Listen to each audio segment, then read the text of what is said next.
एक शंका कारण नसताना उपस्थित केल्या गेली की वाघनख आणण्यासाठी भाडं दिले जाणार आहे। सध्या राज्यामध्ये मोठ्या प्रमाणावर चर्चेत असलेला विषय म्हणजे शिवरायांची वाघनख।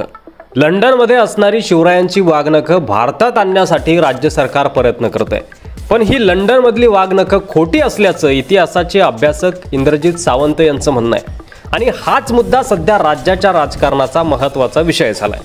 महाविकास आघाडीनेही मग यावर आपली प्रतिक्रिया दिली आणि अधिवेशनातही हा मुद्दा चर्चेत आला।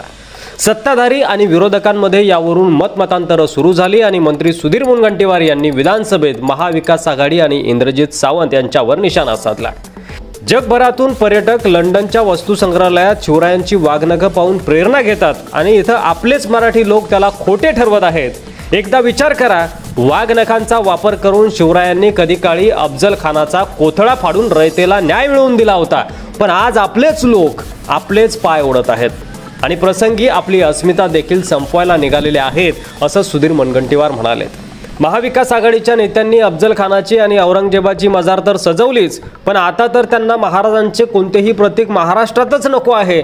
शिवराय हे महाराष्ट्राचे आराध्य दैवत आहे आणि यावर कोणालाही राजकारण करण्याचा हक्क नाही, असंही मुनगंटीवार पुढे म्हणाले। महाविकास आघाडी वाघनख भारतात आणण्यासाठी 7 कोटी रुपये खर्च आहे असं सांगून लोकांची जाणून बुजून दिशाभूल करते।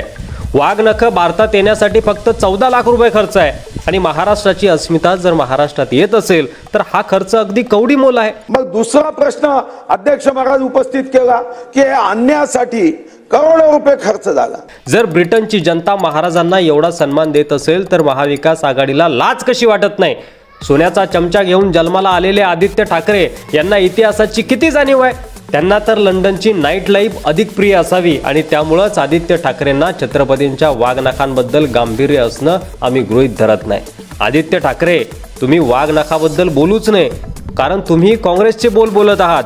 बाळासाहेब आज असते तर त्यांनी खुल्या मनानं वाघनखांचं स्वागत केलं असतं, असा हल्लाबोल देखील पुढे बोलताना सुधीर मुनगंटीवार यांनी केला। सोबतच इतिहासकार इंद्रजित सावंत यांना देखील त्यांनी आडे हात घेतलं। यांचं तोंड तेव्हा कधी उघडत नाही जेव्हा किल्ल्यावर अतिक्रमण होतं, मजारी मस्जिदी बांधल्या जातात, परंतु जेव्हा महाराष्ट्राच्या अस्मितेशी निगडीत काही चांगलं होतंय आणि वाघनख परत येत आहेत तेव्हा इंद्रजित सावंत तुमच्या पोटात दुखायला लागतंय का, असा प्रश्न देखील सुधीर मुनगंटीवार यांनी उपस्थित केलाय। त्यामुळे आता खरं तर वाघनख महाराष्ट्रात आली पाहिजे आणि त्या वाघनखांचं मोठ्या मनानं सर्व राजकारण्यांनी स्वागत केलं पाहिजे। शिवरायांच्या वाघनखांचा विषय राजकीय होऊ नये एवढीच अपेक्षा। यावर तुम्हाला काय वाटतंय? तुमचं मत कमेंट बॉक्समध्ये लिहायला विसरू नका। व्हिडिओ जर आवडला असेल तर जास्तीत जास्त शेअर करा।